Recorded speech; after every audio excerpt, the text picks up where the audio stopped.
Okay, hi. This is just some overdue content relating to my portion of the learning technology module.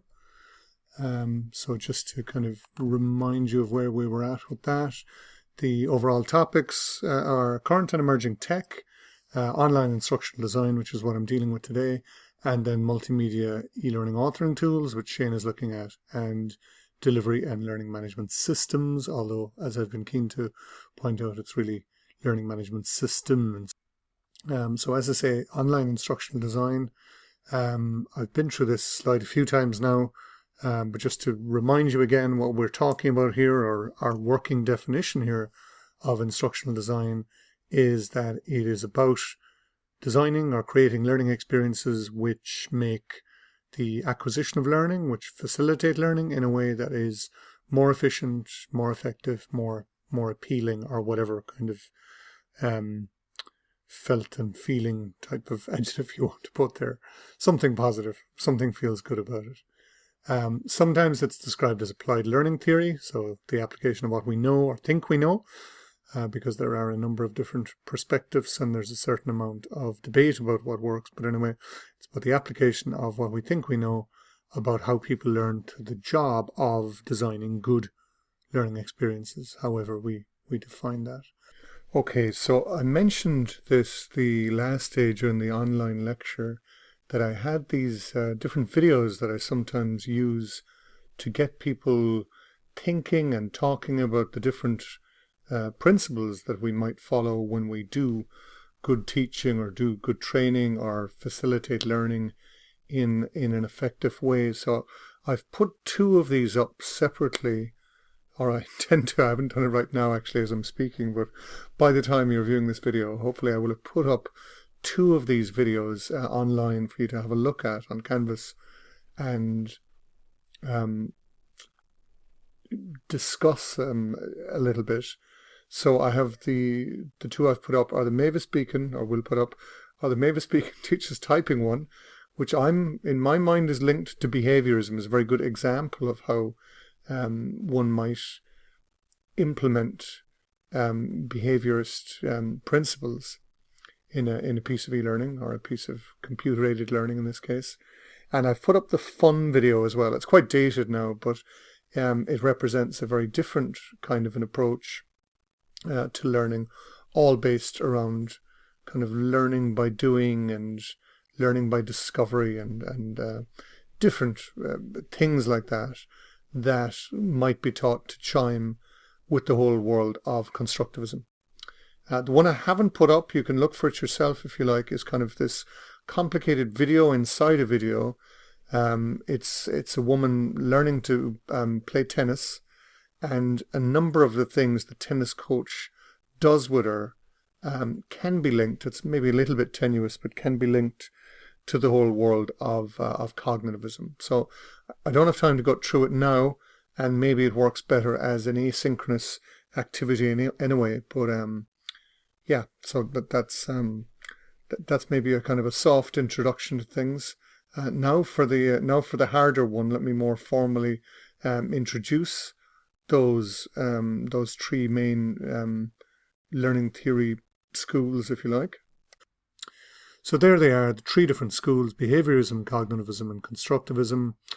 Just focusing on how and I've underlined the word modern there, by the way, to remind myself that, of course, people have been thinking about how humans learn and how to help humans learn for a very long time now. You have things like the Republic from Plato, 5th century BC, and various other works that have come down to us through the millennia and through the centuries.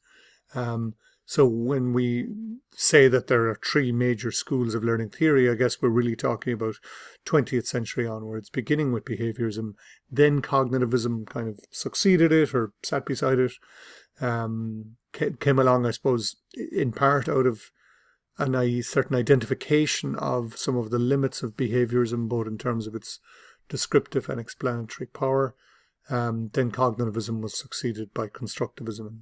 You could add to the list, I think I might have mentioned this before, you could talk about some sort of neuropedagogical perspective on things, and sometimes people talk about something called connectivism as being a kind of a modern pedagogy linked in particular to online learning.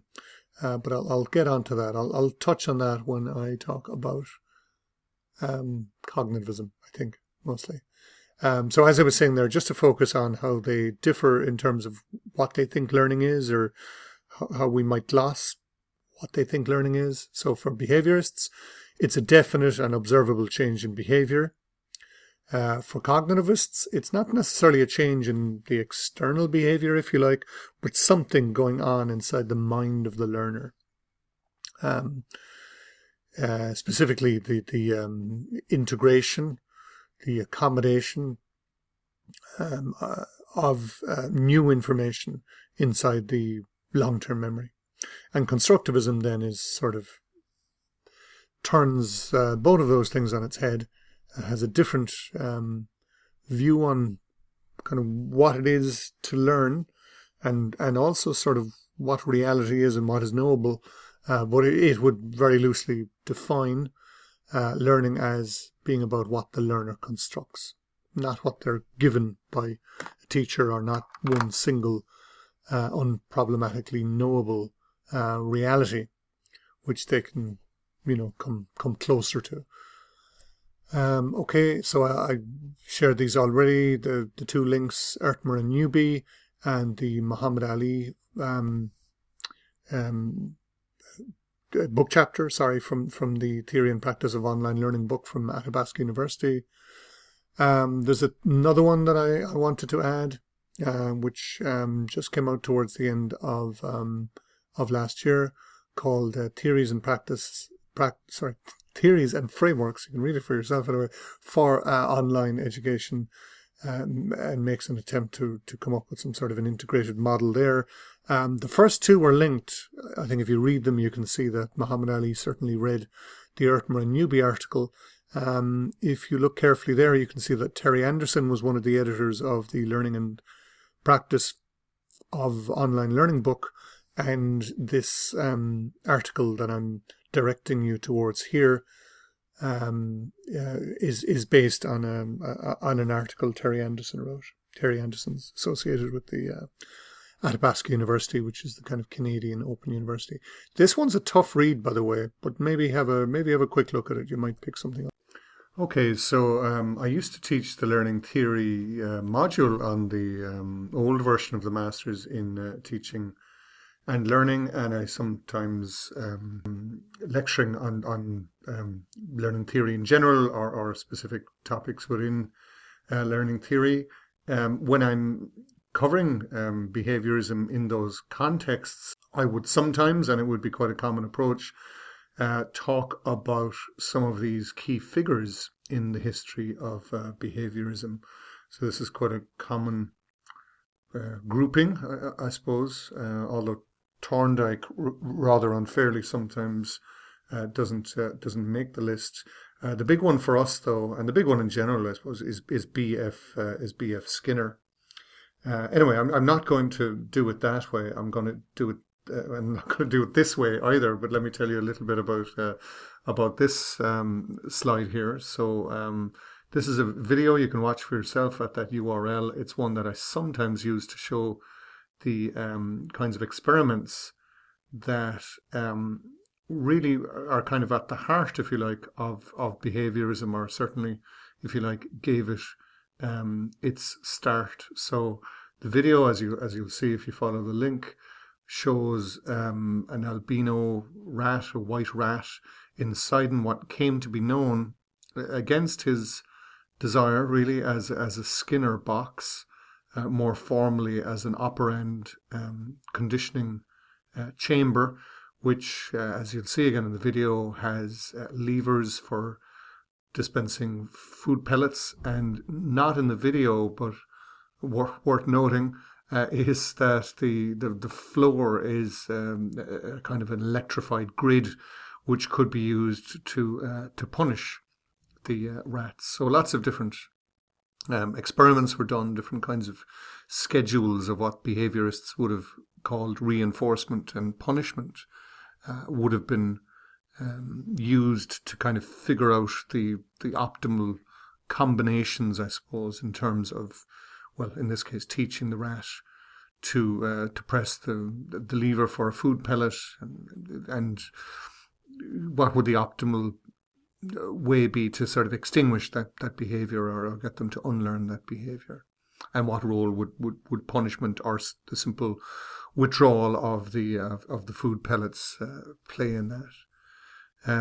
Often nowadays it's become, well, I suppose, first of all, in most textbooks that talk about operand conditioning or talk about behaviorism, and the role of reinforcement and punishment, or reward and punishment, they'd often talk about slot machines and the kind of schedule that they follow, that kind of random schedule of paying out, if you like. But it's recently become linked with the whole way in which social media works. So the people behind the likes of Twitter and Instagram and Pinterest, etc., would be explicitly using some of the techniques founded on behaviorist principles.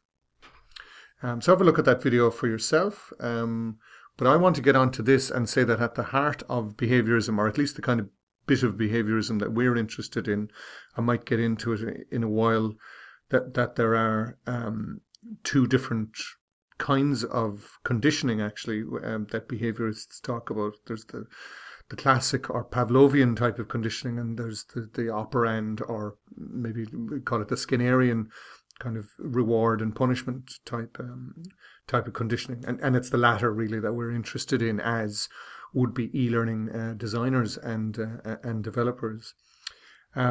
So this is pretty gettable, I think. Behaviorists don't call reward, they call it reinforcement. And reinforcement they define then as some kind of a consequence that you're giving your rat or your subject or your learner, some kind of a consequence that causes a behavior to occur with greater frequency. So you can do that in two ways. You can reward them in the sense that we'd understand, like put something new into the situation, give them something that they want, or as per the video from Yale University in the previous slide, that they talk about motivation. So there's obviously a connection between reinforcement and motivation, and a lesson there actually for us as e-learning designers also. Which maybe comes back to the original video I showed as well of the Mavis Beacon thing. Arguably the most fun you can have with the Mavis Beacon game is to do the wrong thing, not type in the words as quickly as you're supposed to. And if you've watched the video, you'll see that Orca the killer whale makes an appearance, and that's a bit more exciting than what happens otherwise by way of reward. But anyway, I'm getting off the point. Reinforcement can be positive in the sense of giving you something, giving the subject something that they want, that they're motivated to accept as being reinforcing. Or reinforcement can be negative in the sense of something being removed, and the thing being removed is an unpleasant consequence. So, I don't know, let's say I'm asking you a question, and as I'm asking you the question, or after I ask you the question, there's a very unpleasant noise. So in addition to the sound of my voice, there's an unpleasant noise, and when you answer the question correctly, the noise stops. So that would be an example of negative reinforcement. Punishment can also be positive or negative. Positive or negative, again, not in the usual sense of the word, but positive or negative in the sense of putting something into the situation or taking something out of the situation. So in the case of punishment, we are talking about introducing some kind of unpleasant consequence. And that's how we usually understand punishment, I suppose. So the poor rat gets the electric shock. As I was saying earlier, these Skinner boxes would often have, or they would have, an electrified grid which could be used to deliver electric shocks to the hapless rat. Negative punishment then would be taking some kind of pleasant consequence away. And I suppose we do get that as well. Children might be grounded, or somebody in the defense forces might have leave taken away from them, or as per the example in the slide, the leaver might stop delivering food. So behaviorism was based on a kind of a series of principles derived from the kind of work that was represented in the video sequence in the previous slide. So Thorndike, before Skinner, experimented with cats inside in puzzle boxes, which seems a bit more dangerous than the white rats inside in the Skinner boxes. Skinner also did a lot of work with pigeons, but obviously their findings then got sort of generalized towards human subjects, and indeed got, as we'll see, got applied with human subjects, and got applied in early examples of computer-aided learning. So, look, if we were in class, I'd be trying to turn this into a discussion now, but you might just think for yourself, what kind of rewards would you react to yourself? What kind of rewards do you think would work for your students? So in context of your e-learning piece, how would that work? And if you're looking for inspiration, maybe look towards the world of what we now call gamification. So gamification, well, a formal definition, I suppose, would bring in a lot of elements. The way in which gamification is often, and maybe incorrectly, practiced in the world of e-learning and in other contexts is, giving people points, giving people digital badges, doing a lot of what we would call positive reinforcement in the context of the slide here, or in the language introduced in the slide here. What about punishment, however? What about punishment as as a sort of a pedagogical principle? Is there a downside to using it? Can we use it with impunity? So, I mean, taking away any of the kind of moral concerns we might have about punishing our learners, are there reasons not to do it? Well, the science says yes. The downsides include the fact that it can be short-lived, that it can lead ultimately to, the phrase is learned helplessness, where you passively accept events that seem to be beyond your control. And I didn't mention, but you may have inferred it or may know it anyway, that some of the experiments done in the tradition of behaviorism were not, let's say, the proudest moments in the history of Western psychology, and there's one you can look up for yourself involving dogs there, in the background to that concept of learned helplessness that I just referred to there. The reason usually given for not using punishment, particularly of the positive kind, is that it can lead to an undesirable emotional response being conditioned, if you like. So, in the case of making people afraid, then you're going to have avoidance or escape behavior. So you might end up negatively reinforcing avoidance or escape. Again, just using the terminology on the slide here. Or in another way, just aggression or anger and positive punishment may serve as a sort of a model of behavior. So things are not equal, even though maybe the slide there sort of suggests that that they're to be thought of as being sort of, choose this or choose that. So that there are negative downsides to using punishment, in addition maybe to some of the emotional or ethical kind of concerns that we might have. If you do want to punish, obviously, and I mean we can do punishment in an effective way as well. If you think of video games or something, there's you die, you lose a life, you lose a health bar, the story doesn't continue, you lose some of the way in which maybe you've personalized your character in the game. But as a learning tool, it's most effective when you present it immediately after the response in question. It's something that cannot be escaped, so you don't condition avoidance or escape behavior. And obviously, there needs to be an alternative response, a desirable response available to the learner. Okay, so programmed instruction, this was something I was quite keen to get onto, and something that links with an earlier lecture about the history of computer-aided learning. So Skinner came up with what he called operand conditioning. I suppose I should say very quickly how that's kind of different from what we might think of as being classic conditioning. So classic conditioning is the kind of conditioning that comes from the early experiments of Pavlov. You know, you may have heard of Pavlov's dog, or you can also think of it as being the kind of conditioning that you get with, say, things like aversion therapy.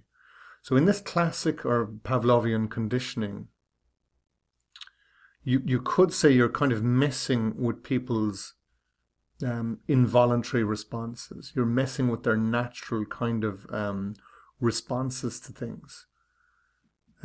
So in classic conditioning, there's some way in which there's an automatic triggering of a response that used to be kind of produced in a very natural way, and now you've introduced some new kind of stimulus that now produces it, if that makes sense. Or another way to think about it is, in operand conditioning, and really explain operand conditioning, but in the kind of reward punishment type conditioning, known as operand conditioning, you present the reinforcer only if the animal or the learner emits a certain kind of behavior, and you present this reward or punishment after the kind of behavior. Whereas in classic conditioning, the reinforcer or the reinforcer or the punishment is presented regardless of what the subject does, and it's presented, if you like, before the response. And that's how we get, a dog to salivate to the ringing of a bell, because the bell was paired, time and time again with the presentation of food. Or it's how we perhaps get an alcoholic to stop drinking because we give them an emetic or something like that makes them sick every time they drink, so they associate drinking with getting sick. Although you could argue that there's a touch of operand conditioning there as well. So Skinner's big contribution, even though Thorndike predated him really on this, but Skinner was much more interested in how schedules of reward and punishment, or if you prefer, reinforcement and punishment, give rise to certain kinds of learning or certain kinds of behavior. He applied this then to something called programmed instruction.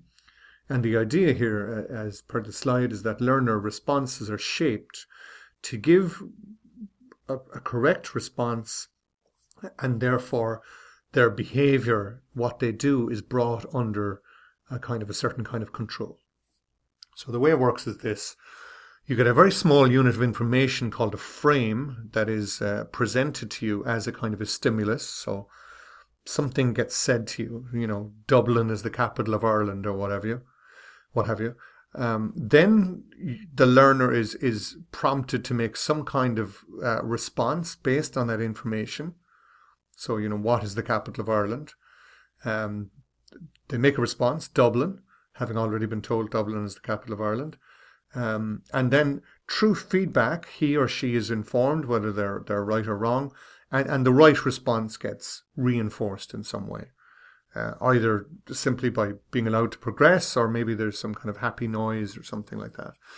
In any case, the learner gets presented with a second frame. And the original idea of this programmed instruction was that the sequences would be so simple that the learner would very rarely ever kind of make a mistake. So here's an example. Performing animals are sometimes trained with rewards. The behavior of a hungry animal can be rewarded with what? So blankety blank. So that grayed out box there, that contains your small unit of information, your frame, and it also contains the requirement for you, the learner, to make a response. A follow-up frame might then say a technical term for reward is reinforcement. To reward an organism with food is to blankety blanket with food is to, what would we say?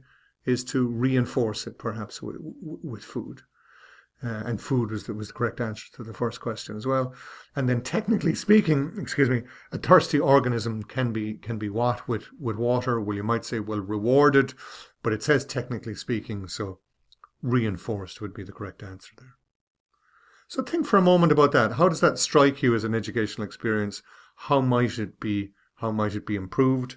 When I do this in class over a longer period of time, we usually have a bit of a chat about it, and most people kind of come up with something like the following, which is the idea of branching. So there's the kind of idea that you'd have questions with different answer options, and the different answer options would branch off to different segments of the overall course, meaning that some students could be fast-tracked and some students could be provided with extra material. And as we'll be seeing, in our module, you can create some kind of an experience like this, if you like, the kind of individualized learning paths. You can do that kind of thing in Canvas or in your standard VLE. A quick appraisal about programmed instruction. So it took off throughout the 70s and 80s. There was a lot of work done in converting over a lot of courses for a programmed instruction implementation using a variety of different teaching machines. Initially, some of these were like mechanical or even chemical, but then ultimately from kind of the late 50s onwards, I suppose, increasingly they were computer-based. So there was a lot of experimentation and piloting and indeed mainstreaming of programmed instruction throughout this time. It's still hugely influential. Like when I would meet with clients, and they would maybe describe what they regard as being their intuitive approach to designing e-learning, quite often what they would end up describing would be programmed instruction. Advocates would say that it provides the following kind of benefits. So getting immediate feedback would be one. So you immediately sort of know your results. How does that work? Well, I suppose you can think of it in the context again of a VLE as you having auto-corrected tests or what have you. And so the point is, I suppose, that you don't have to wait for a human instructor to get back to you. You can see straight away how well or how badly you've done. The learning can be individualized, particularly if you use branched learning, which, as I was saying, kind of allows some students to be fast-tracked and maybe some students to be provided with remedial material or extra material. And then, I suppose, if it's developed with an expert, then everyone can benefit from expert instruction. What kind of learning might programmed instruction work best for? Well, you decide. But I mean, as a hint, obviously, I think if we're trying to facilitate learning that has to do with, say, critical reflection or working in groups, perhaps it's not so good. So perhaps it's best for, something like factual knowledge, for example, declarative knowledge, procedural knowledge. I'll be talking in a while about how behaviorism might be best for certain kinds of learning, and I do kind of encourage a sort of a horses for courses kind of an approach, I suppose, really in terms of choosing what pedagogical approach might be best for you for your assignment or otherwise. So in terms of teaching complex behaviors, you may have been wondering while I was talking about programmed instruction, or even just now, how would that possibly work for more complex or sophisticated kinds of learning goals? Well, there's a number of kinds of examples there. Behaviorists would talk about shaping, I think I've even used the term shaping in my explanation of programmed instruction there, but it's reinforcement of successive approximations. Chaining is a similar kind of an idea, but it's breaking down, I suppose, complex behaviors into discrete, simpler behaviors or steps. Fading has to do with well, it's quite similar actually to a cognitivist term called scaffolding, a name by any other name if you like, but um, I suppose it's like people having some kind of cue or support or indeed scaffolding there, and gradually having that withdrawn until they can um, evidence the desired learning or behavior by themselves. The reference there, by the way, is to a book by one Marcy Driscoll, and the name of the book is Psychology of Learning for Instruction. It's on its probably fifth or sixth edition at this stage. Um, it's it's quite readable, but I mean, obviously quite a big book, and fairly fairly theoretically dense in parts as well. But certainly something you could dip in and out of. I think there's a few copies in the library. She doesn't particularly link. She tries to in places, but doesn't particularly link the different kinds of traditions and theories that she talks about to the world of e-learning. But still, I think you can sort of see how some of the stuff she talks about can be readily applied. I don't have it in the slides here, but sometimes I tell people about, the things that are still around us that are very much part of the heritage, if you like, of behaviorism, like in particular learning objectives. So behaviorists place a strong emphasis on observable behavior, as we've seen, and so they arguably started the trend towards quantifiable learning outcomes of the form, by the end of this course or by the end of this module, the successful student will be able to, and we're always told to, think of the right kind of action verb. So describing and identifying and developing and evaluating are better than saying that your students will go off and have a think about something, which isn't very, very measurable. Another thing that occurs to me to say is the whole, and this might be something you might consider for your final e-learning solution, if it makes sense, is the idea of contingency contracts. So you don't have to treat your students like lab rats in Skinnerian boxes. You can allow them, in a sense, to choose their own schedules of reinforcement and or punishment by having a contingency contract, similar to a kind of a learning agreement. Contract states what's the terminal behavior the learner has to achieve or to evidence. What are the consequences for completion and the consequences for non-completion, and then any conditions that would be needed for that achievement.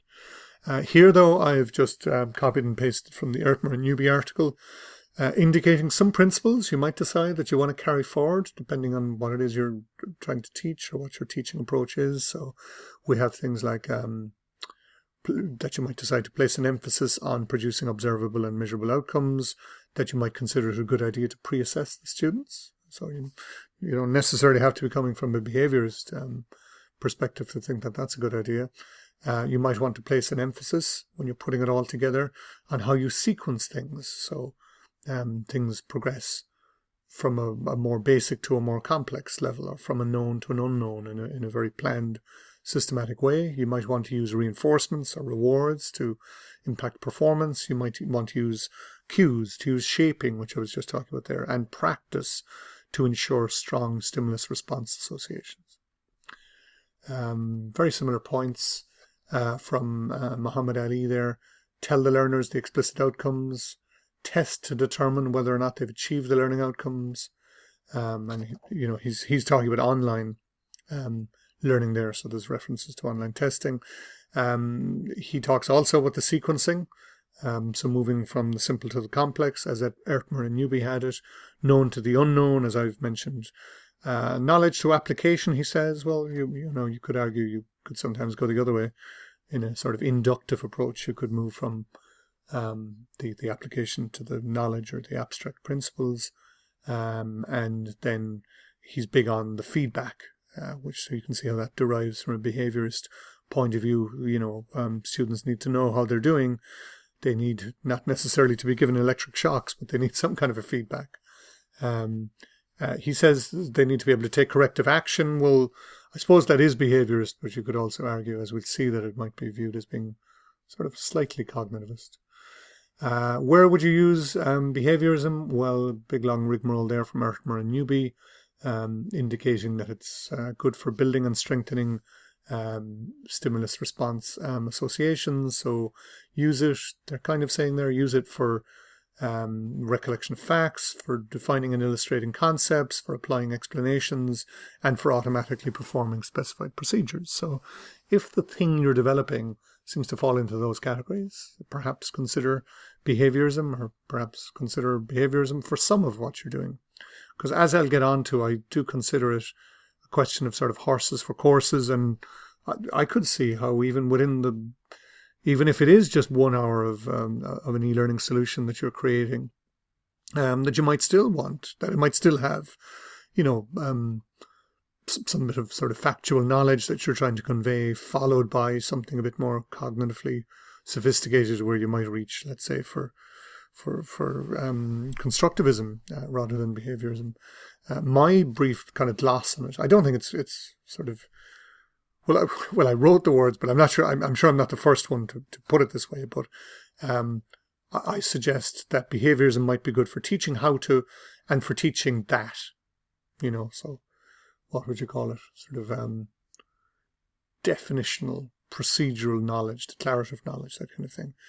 But not the why, not the how, and not the why not. Okay, so diving on, and this is really me summarizing a lot of slides that I usually use when I'm talking about learning theory, but moving right into cognitivism. As I've mentioned, emphasis on how the brain, I shouldn't have said brain, because that's sort of a different area now. That would be a kind of a pedagogy maybe based on brain science. An emphasis on how the mind processes information, or some construct that we have of what the brain is, or some black boxing that we do of what happens inside the brain, where we only think about the inputs and outputs. So they place an emphasis on what happens after stuff goes in through your senses, and between it going from your senses and maybe if you learn the thing in question, it going into your long-term memory. So it's all about sort of charting that out. Two quotes from two well-known theorists in the area. There's a new field called cognitive psychology. So between the two of them, they mention all the things that cognitivism is obsessed with: perception, memory, attention, pattern recognition, problem solving, cognitive development, a host of other problems. It's significant perhaps that this writer is talking about a host of other problems. He's sort of referring, I suppose, to behaviorism, because behaviorism has difficulties explaining these things: perception, memory, pattern recognition, etc. Atkinson is telling us we need theories about how knowledge is represented in memory, etc., etc. So cognitivism came along and did that. The reference I have here to Sattler, I think, I'd have to look it up, but I'm nearly certain that the book is called Educational Psychology. So I'm just doing a quick search for it there, so I have it on the record.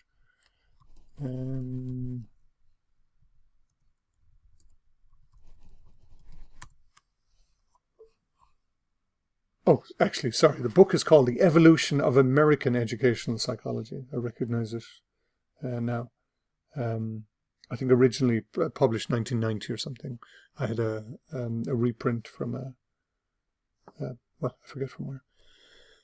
Anyway, I digress. Let me get into this. Cognitivism is usually contrasted with behaviorism, but there are certain things they have in common. They both place an emphasis on the role of environmental conditions.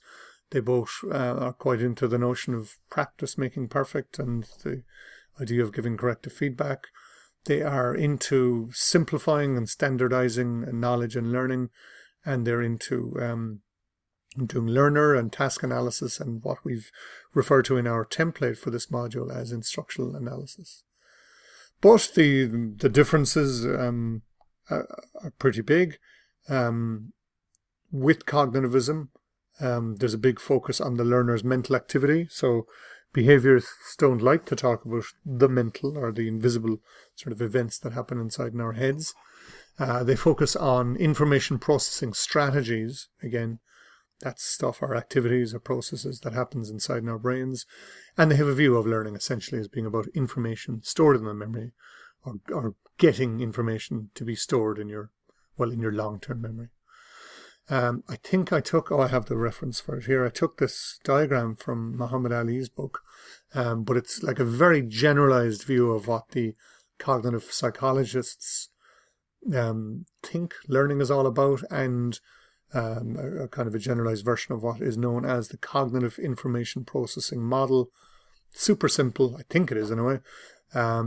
Information begins somewhere out there in the world, has sounds or tastes or things to see or things to hear or whatever, and they come into us through our senses. And the first kind of part of our memory system that they come to, I suppose, is known as the sensory store. Sensory store kind of logs a lot of information but doesn't hold on to much of it. Information can only last there for less than a second, and we have to sort of start paying a particular kind of attention to it before it can be moved up the system or along the system, down in the case of this diagram, but you know what I mean, onwards anyway. And the next place that it gets to is the short-term memory. It's like distinguish between short-term memory and working memory, but we'll use the terms more or less interchangeably here. So if you've paid the right kind of attention to something you're sensing, some kind of bit of sense data, if you pay the right kind of attention to it, now it's in your short-term memory and you can do things with it. But it can't live here for very long either. And also you cannot be attending to too many different things. You cannot have too many different things in your short-term memory at the same time. So short-term memory is limited in terms of duration and in terms of capacity. So stuff can only live there for about 20 seconds unless we rehearse it, unless we repeat it, or unless we move it up into the long-term memory.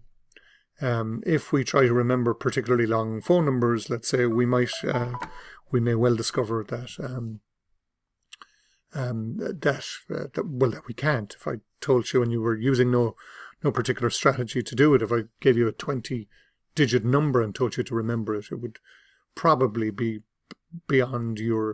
certainly beyond your natural ability to do so, because the science suggests to us that we can only remember 7 plus or minus 2 chunks. Usually we say 7, so 7 digits perhaps. Although we might be able to put them into chunks, so we might be able to remember 1, 2, 3 as a particular chunk. But I get ahead of myself. If we can kind of lock on to what's in our short-term memory, using the structures, the schemas they're sometimes known, of what's in our long-term memory, then we can pull that new information into our long-term memory, and it can be assimilated, we would say, or accommodated in the long-term memory. Okay, so full picture again. Information begins out in the world somewhere. It gets logged somehow. We hear it, we see it, we touch it or whatever. But we're hearing and seeing and touching and whatever, smelling, tasting, a lot of things all the time. Our sensory store has an enormous capacity. But, those memories are decaying very, very quickly. So we have to pay some kind of an attention we have to have our selective attention leveraged before that information gets moved on into the short-term memory. And there we can begin to work with it.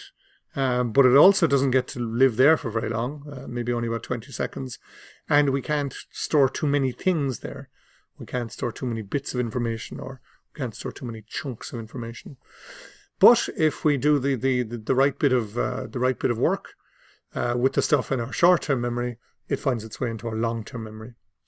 If it's familiar information, we assimilate it. If it's new and strange information, we might have to change our information structures or knowledge structures to accommodate it. That's from Piaget, that distinction between assimilation and accommodation.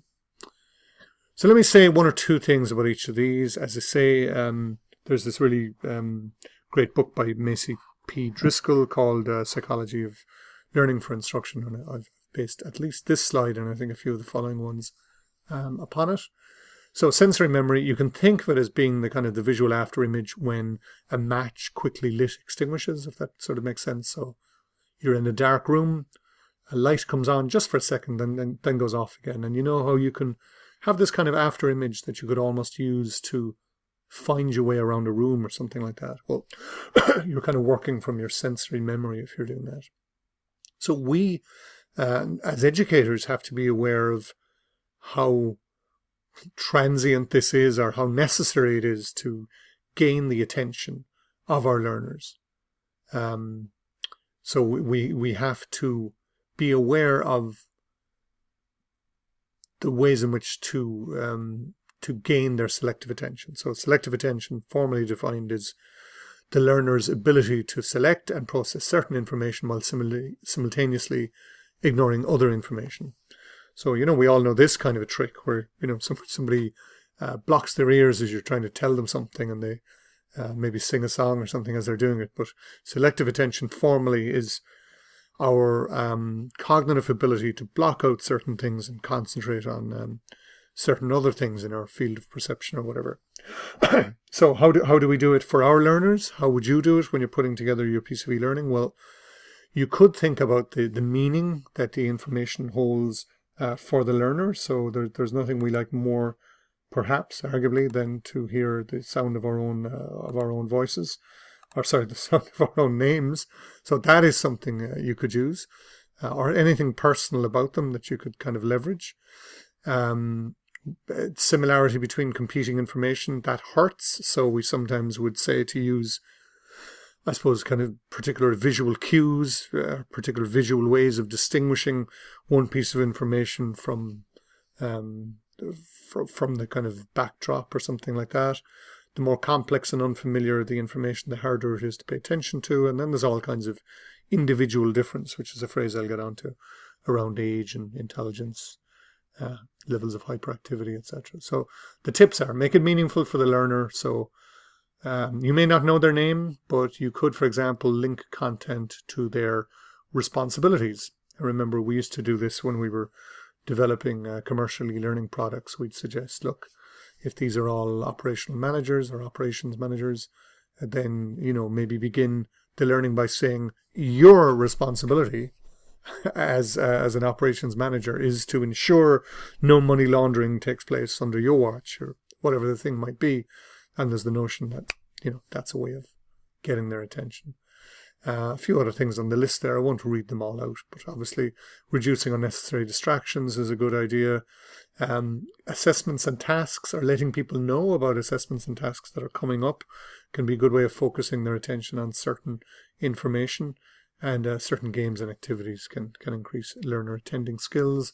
There's a nice example. I won't play it now, but if you do want to follow up that link, there's a link there from Dan Simons, who's famous for his kind of concept and experiments surrounding a thing called change blindness.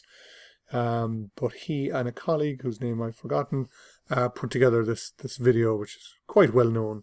And it really shows how concentration on task can, well, going back to our definition of selective attention, can really, in a very profound way, mean that we completely ignore or remain unaware of certain other things going on around us, even when they might be quite, well, I won't spoil it, but even when they might be quite kind of absurd or alarming or something like that. Okay, so I'm still, sorry for flicking through the slides, but I'm working through the model, okay? I've said one or two very trivial things, I suppose, about the sensory store, and I'm now talking about the short-term memory. So, talking about the short-term memory. Oh yes, so here's just a kind of a note about the difference between short-term memory and working memory. You can look at that yourself, but I'll continue saying short-term memory, but don't worry too much about the difference between short-term memory and working memory. It's just a difference in emphasis, really. So I've mentioned that it is limited in terms of capacity, the short-term memory that is. Um, so it's usually given that it's for 7 items or 7 chunks. It can vary. It can be 2 plus or 2 minus, various different individual differences, but it also may relate. I'm not sure if I have this in the next slide, but it also may relate to the type of information. So words versus numbers, for example. But these chunks, if we're to say that it's 7 chunks as opposed to 7 items, these chunks can vary quite a bit in size. So the example that I've given there, JFK, FBI, AIDS, NASA, MIT, that would exceed the working memory if you were trying to remember each one of the letters individually. But if you noticed a pattern and you thought, oh, okay, JFK, FBI, AIDS, NASA, MIT, well, then you might not be exceeding the capacity, if that makes sense. So look it up. Chunking is the term that's kind of that's given to it. And yes, I have that note. I was wondering if I had it there, that there's a link between working memory capacity and the category of chunks. So different for digits, different for letters, maybe different for short words versus long words. Yeah.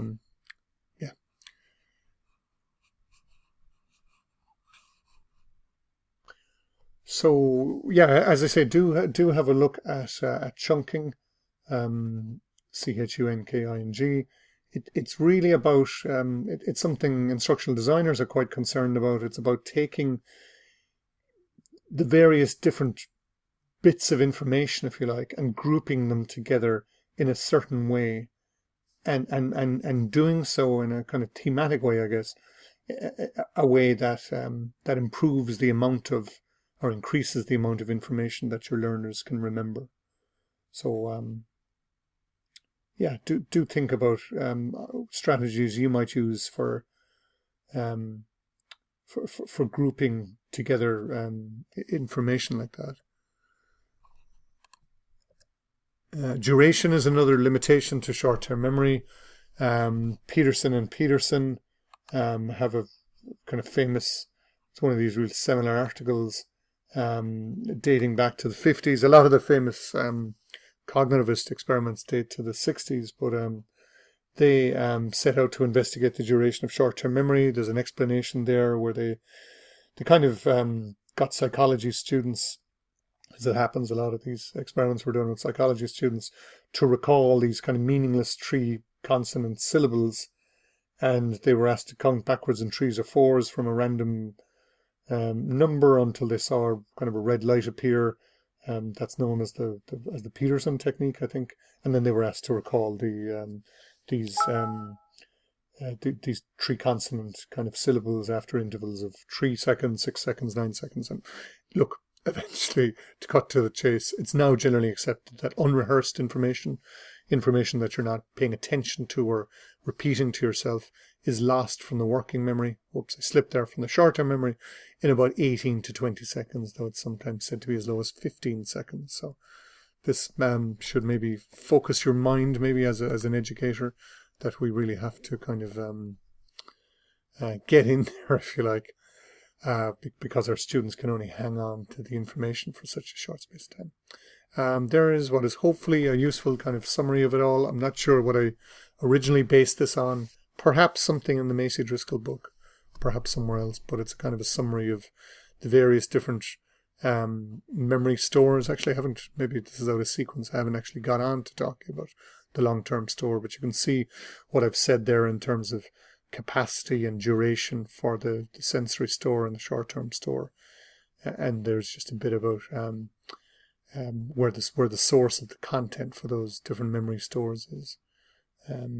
For in short-term memory, it may be decay as it is with the sensory store, but it could also be memories getting displaced. I think that might be something you just have to look up. I don't think I have it in my slides here. In terms of managing the short-term memory, we can offer this much advice.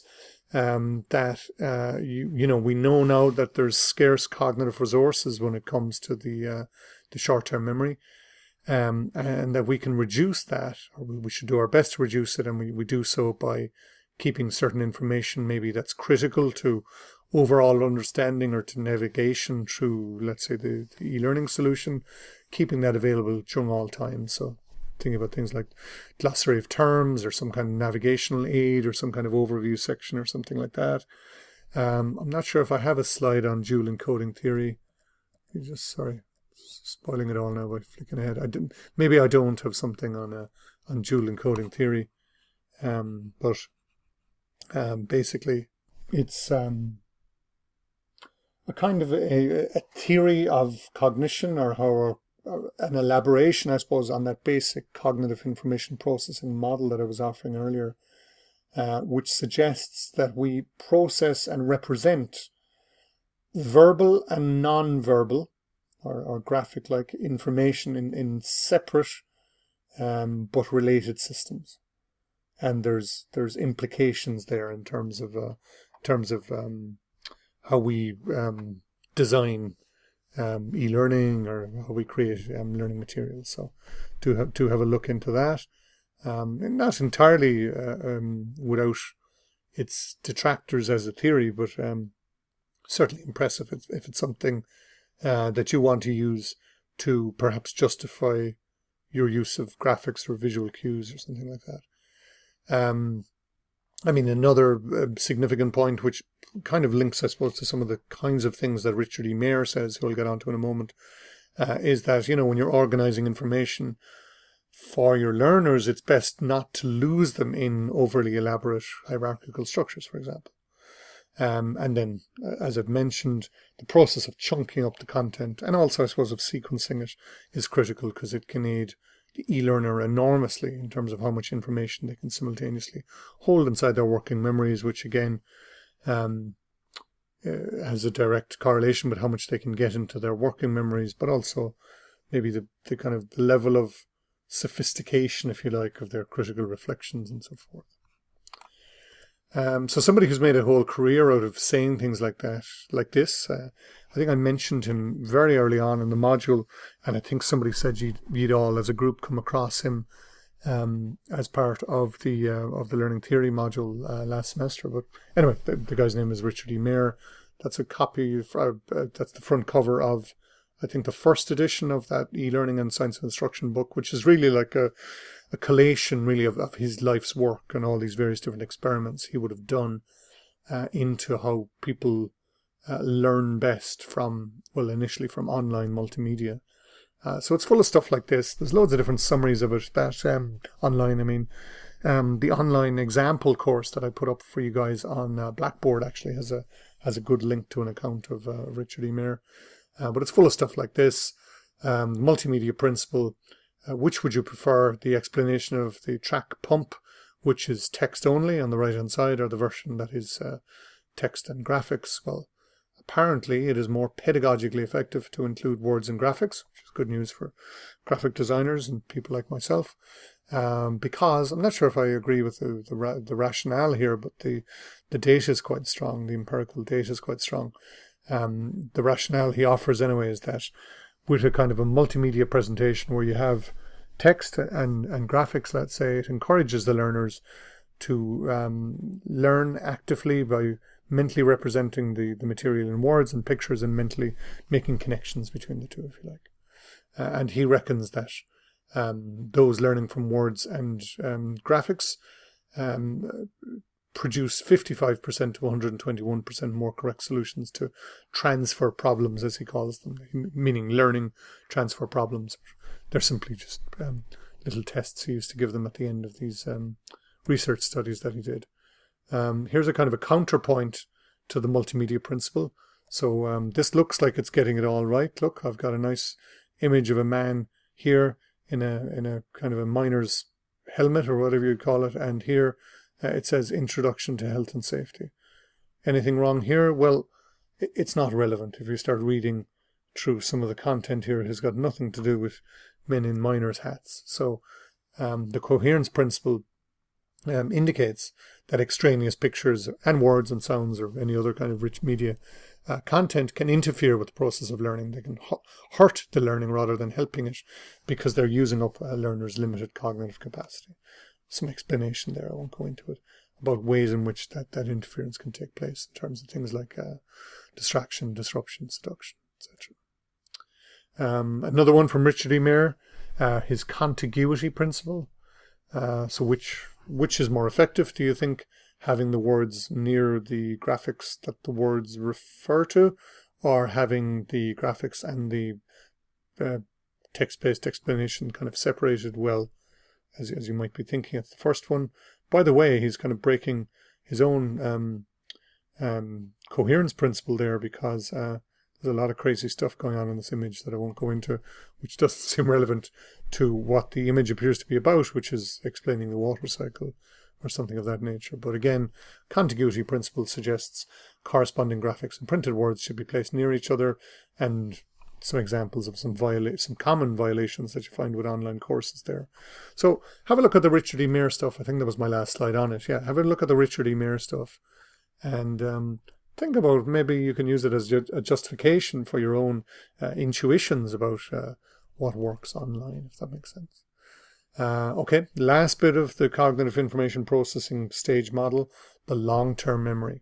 Quote from Abbott here. It was just an online article explaining some of these things, but I guess I liked the quote. I can't find it any longer, but anyway, the more permanent state, his definition, of long-term memory is the more permanent state in which information can reside in a dormant state, out of mind and unused. We don't have to be thinking about it all the time to be able to continue to drive, for example, or remember the capital of France. So it waits there, out of mind and unused, until we fetch it back into consciousness, which makes it sound a little bit like the Freudian subconscious, which isn't really the intended. It is said that the way that we phrase it is that contents of this storehouse, contents of the long-term memory, get encoded from the short-term memory.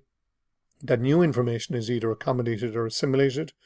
That's based on how familiar or unfamiliar it is. If it's unfamiliar, it has to be accommodated. The knowledge structures have to change there. There's an assumption, probably a disprovable assumption, that once information has been processed into the long-term memory, that it's kind of never lost, and also that the long-term memory is limitless in terms of capacity. So some of us and some of our students might argue that point. How do we facilitate that process of getting the information from the short-term memory into the long-term memory? Some thoughts there. Help organize the information, so provide outlines and concept maps, etc. Mnemonics can help, like Richard of York gave Vattel and Vane. Mediation, so some kind of narrative that helps people remember the sequence of things, and certain kinds of questioning and self-questioning can help as well. Some questions that I would have done if we were in class, but we're not, so I'll just skip on by. Some actual tips that again that you might apply in your assessment 1 or your assessment 2. So help the learners by organizing the information for them, encourage their own self-questioning and metacognition, offer the mediation, offer and encourage them to come up with mnemonics, link the new unknown information to known information. I might talk in a moment about schemas, which kind of relates to that. Set certain pre-instructional scenarios or offer certain pre-instructional questions so that the right prior knowledge or the right prior knowledge structures get activated in the learner. Equally, you could set up some kind of a pre-instructional test. So again, these are all very practical things you could think about adding to your e-learning kind of solution. In general, anything that obliges or encourages the learner to synthesize new information with old, or compare the new with the old, should help. And there's my Joomla encoding slide. Well, I'll just skip on by it because I've covered it already. Except maybe to pluck out some consequences of the theory, if we accept it, that images and pictures are to be favored over textual data alone. We already knew that from Richard E. Mayer, I guess. So let me skip on. There's lots of different theories about how memories get stored and what memories look like when they are kind of stored, in our long-term memory. I don't think any of them are particularly important, and certainly they don't immediately offer kind of guidelines for you guys with assessment one and assessment two. But the one you probably do need to know about is schema theory. So this is really the big one. There's so many different ways of and so many different thoughts about what schemas are. You can think of them as being kind of mental structures of preconceived ideas about things that we encounter habitually. So we might have a schema for restaurants and or horses or something like that. We might think of schemas as being like scripts or frameworks or systems for organizing and even perceiving, interpreting new information. Think of them as models, I suppose, and we try to fit the world around us and our new experiences into these models. So schemas or schemata, people are even unclear about what the plural form is, but whatever the plural form is, they influence attention, they influence the absorption of new information. People are more likely to notice things or have a sort of cognitive preference for things that fit into their schema. They might even reinterpret or misunderstand or confabulate in order to make experiences fit into their schema. So schema or schemata kind of want to remain unchanged, even sort of in the face of counterexamples or contradictory information or whatever. So we do have to kind of work with those a little bit, and that's one of the reasons why in the previous slide there was reference to the slide seems to have got stuck there. Why there was reference to setting the right pre-instructional questions to activate the right prior knowledge, so the right schema, or setting some basic pre-instructional tests for doing the same. So you can look into that a bit for yourselves. I'm going to skip over the distinction here between recall and recognition, but I'll make these slides available, or as I'm talking to you, I've already made these slides available, so you can look through it yourself. There's a small bit of information there about interference, which got referred to earlier, and it's just the notion that earlier learning and later learning can interfere with our new learning efforts or our ability to navigate particular new learning or performance challenges. There's that summary slide again, which probably more belongs there than earlier, because this column now makes a bit more sense. Although I didn't cover that distinction between episodic and semantic memory. Again, look it up for yourself if there's something you're intrigued in there. And here's a bit of a reading list to be having a look at. It includes, I noticed the Muhammad Ali article, which is good. I mean, the Ertmer and Newby and the Muhammad Ali article both cover the treat schools, so why not? And there's the reference to the Richard E. Clarke. The Richard E. Mayer book, and Ruth Clarke. I think the third edition is in the library. Okay, I thought I was finished with cognitivism. Let me just say something very quickly about cognitivism and what's known as individual difference. So cognitivism, one of the things it is interested in as a tradition, in addition to cognitive information processing, and I don't think I've covered it all in these slides, cognitive development, by the way, which is important in general, but obviously very important if the piece of e-learning you're developing is for children. But I'm afraid I'm leaving you off by yourself to kind of look at that. But one of the other big things that cognitivists interest themselves in is the whole area of individual difference. So this is simply stated, I suppose, the notion that people are different. Cognitive systems are different. We differ in terms of how we think and feel and how we behave. No two people are alike, as they say, yet no two people are kind of unalike. So individual differences, or the study of individual differences, is about trying to maybe categorize people, trying to understand the ways in which they are psychologically similar, and the characteristics along which those different groups can be differentiated. If that's of any help, or if that's not too vague. One of the big things, though, that's really caught on in the mind of the public is the whole notion of, and not just the public, but policymakers and teachers themselves, is the whole notion of learning styles. So this is a whole range of so many different competing and significantly contested ideas that accounts for the different ways in which learners prefer to perceive and interact with and respond to their kind of learning environments. So there's so many different ones. You've probably heard of Kolb's learning style model, the VAC or the VAX learning model, the Honey-Mumford learning style model, a number of different things that are based around brain dominance or left brain, right brain preferences or whatever. I have one there that's called the Memletic style. I just stuck it in there not because it's the one with the most veracity, but it was just sort of colorful, I guess. So it kind of, Memletics, I think, is meant to be some kind of bringing together of maybe memory and athletics or something like that. And sounds like something that might be sold to you on a late night kind of television ad or something like that.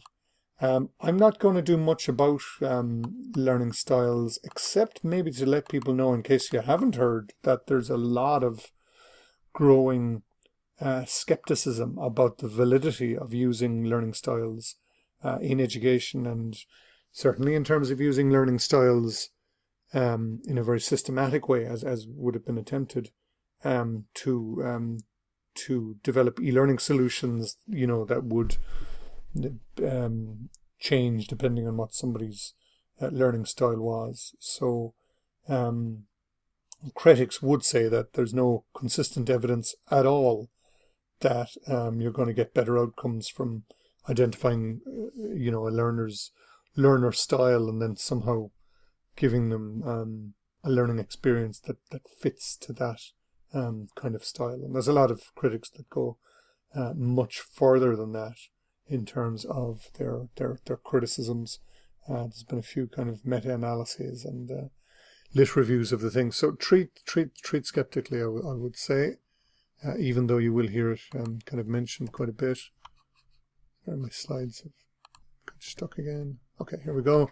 Oh yeah, so that's the VAC or the VARC model, if you want to have a look at it. Most people are familiar with that, the notion that your learners could be visual, auditory, or tactile / kinesthetic. There's a link there, I suppose, with the work of Howard Gardner, who became very well known for his suggestion that there are multiple forms of intelligence in addition to the ones that we usually encourage and give value to in the traditional systems of education and training that we are part of.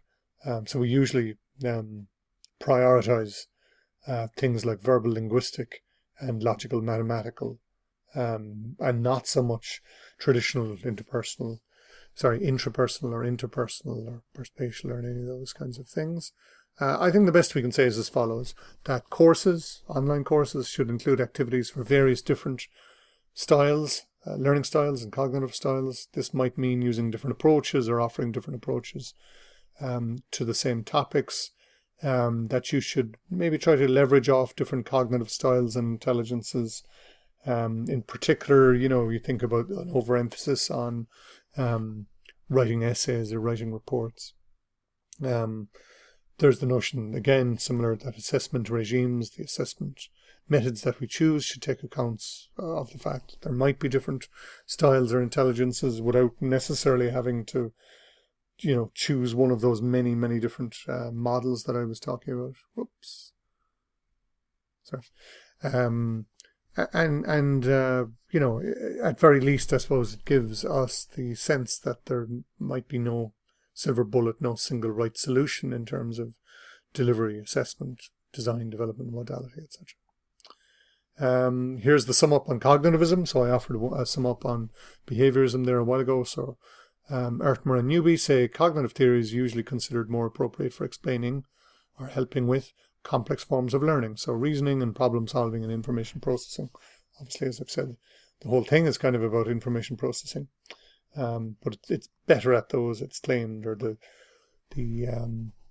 precepts that we might take from cognitive theories work better for those kinds of learning goals than the ones from a more behavioral perspective. And I say if behaviorism is about teaching the what, the factual or replicative knowledge, then cognitivism is best thought of perhaps as being about the how, the kind of the causal or factual kind of understanding behind things. Some carry forward tips, real simple. Be aware always of your learners' scarce cognitive resources. Leverage your learners' limited capacity to pay initial attention. Chunk up your content. Hook your learners with things they already know about or are interested in. Use multimedia, but use it judiciously. So remember the coherence principle, for example. Facilitate the encoding process to the extent that we know how that works at all. Activate the right prior knowledge or the right prior learning structures, and link new information to old. Okay, so that's behaviorism and cognitivism. I'm going to just drive on through to do constructivism, but I'll put it up as a separate recording. Okay, so hope you're still with